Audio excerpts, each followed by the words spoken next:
Hey, it's Bryan Redeker here with the Fiesta Movement. We're in X Games Brazil, and I'm with a very famous Ford driver who has been competing in Rally America and Global Rallycross, World Rally Championship, and is here today with X Games Brazil in the M Sport prepped Fiesta ST.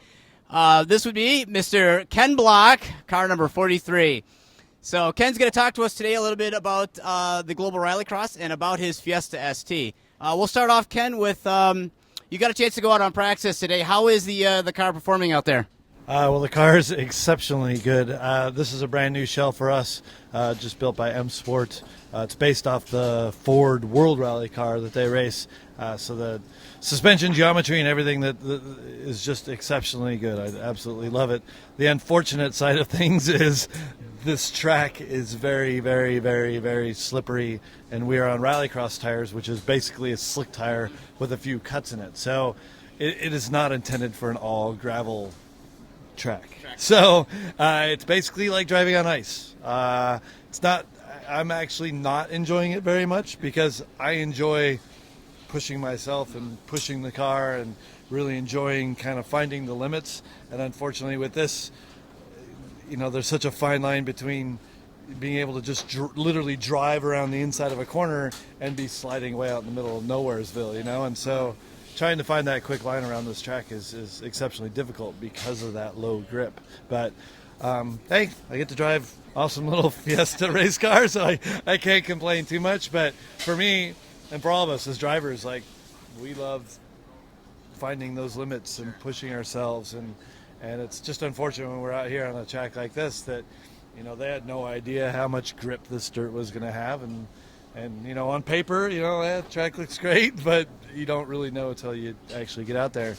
And unfortunately for me also today, twice when I went out, I got like 5 runs, but my first 2 or 3 runs I was one of the person that basically, lottery, I went out right after they'd watered. So then it's doubly slick. I think we lose, on a 40-second lap, I think it's like 6 seconds slower once right after they've watered. So it is what it is. Tomorrow's another day. I didn't have exactly the times I wanted today. They're quick, but not as quick as I wanted. So, make a few changes and be ready for tomorrow. Well, your experience at the Snowdrift Rally on snow, will that come in to kind of help you out for these conditions? Yeah, a bit. I don't have as much snow experience as I'd actually really like. I grew up in Southern California, so I didn't actually drive aggressively on snow till I was in my 20s, out snowboarding, pulling the handbrake in the snow, but I didn't know what I was doing. I was just playing. So really I didn't start, aggressively driving a race car on snow till I started racing rally and went to Snowdrift. So I enjoy it, but I wish I definitely had more experience. Sure. Prior to practice today, did you have any chance to recce the course prior to running it? Well, it's a small course. I think there's literally 6 turns. Okay. So, I walked it several times. You go out and you try and memorize as much as you can and see the lines that you want to take beforehand so that when you do get in the car, that you then know exactly where and how you want to do things. So that type of thing is just something that race car drivers do. All right. After the course is ran in practice, what kind of changes does the team make to the car to kind of make it more competitive or based on your input? Mostly suspension changes. There's a spec tire here, so there's nothing we can really do with the tires. We play with, different suspension setups and that type of thing, and trying to get the car as fine-tuned as possible. Unfortunately, there's so little grip that I don't feel a big difference when we make a change with the car. In other instances when you have, a lot more grip and you come into a turn and be like, oh, well, I have good turn in, but then in the middle of the corner, the rear end's stepping out too much. But here, every time I go out, depends on if they've watered it, if they haven't, or how late in the session before they water again. So every time I go out, it's a different experience. So the actual setup changes we're doing to the car, I'm just not feeling as I normally do. Now I understand that your new M Sport prep car has has KERS and an F duct. Is that correct? And how do those systems work on this? No, that was all a very big joke. Last year we were able to get a lot of grip in certain places that I think some of the other teams were upset thinking that we had traction control. So my initial thing was I was just going to write in traction control. You're talking about an Instagram post that I did. And then we just said, let's just make it as ridiculous as we possibly can. KERS and the F-duct and traction control. I think we threw a couple other random acronyms in there. But, the rules are very specific about these cars. If you were to put in traction control, you would have to have sensors at, all these different places. It's very easy for the scrutineers to find that stuff, So it's this car is perfectly legal inside the GRC regulations. But at certain points, I do like to have fun with my competitors and talk about ridiculous. Well, that is good to hear. Brandon and I spent, when I was not sick on the airplane, we were talking about, why would you want to have KERS on this? That's a lot of extra weight and complexity, and your cars sometimes seem to catch fire a little bit, so why would you want to make it any worse? But now I understand it was a very well-played joke. You had us all guessing. So thank you for that. How does the... keep you guessing. Did a good job. How does the Fiesta ST GRC car compare to the one that you're using in World Rally, Rally America, and your Gymkhana videos? Well, the major difference is really they all start off as a shell out of M Sport. They all start basically as a World Rally car. And the World Rally car runs a 1.6 liter turbocharged engine, whereas for Rally America and for the GRC, we can run a 2-liter. So the car is modified, like in this form for rallycross.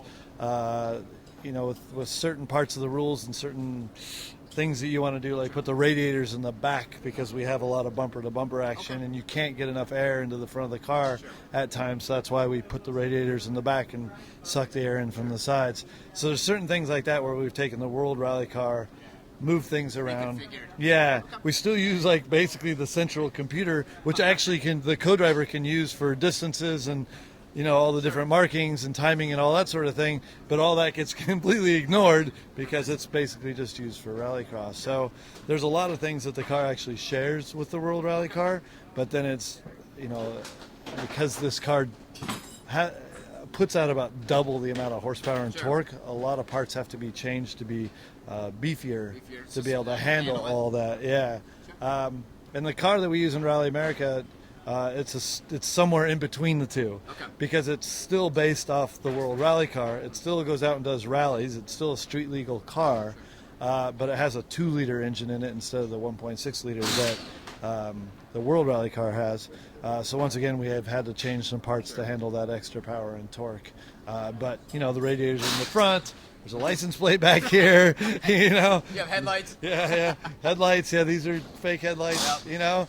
Turn signal, everything, It's all gonna be road legal. Yeah, exactly. So it's very fun being able to sort of jump from all these different cars and these different disciplines. And I grew up just as a big fan of rally. Sure. I absolutely love getting in these four-wheel drive Fiestas and going out and ripping around in all these different situations. People say, "Oh, you should go drift." I don't want to go drift. I like drifting, and I totally respect those guys. But I'm a rally guy, a four-wheel drive rally guy. So everything that you see me do, from World Rally, American Rally, Rallycross, and Gymkhana, it's all basically using this platform and just using it in different ways.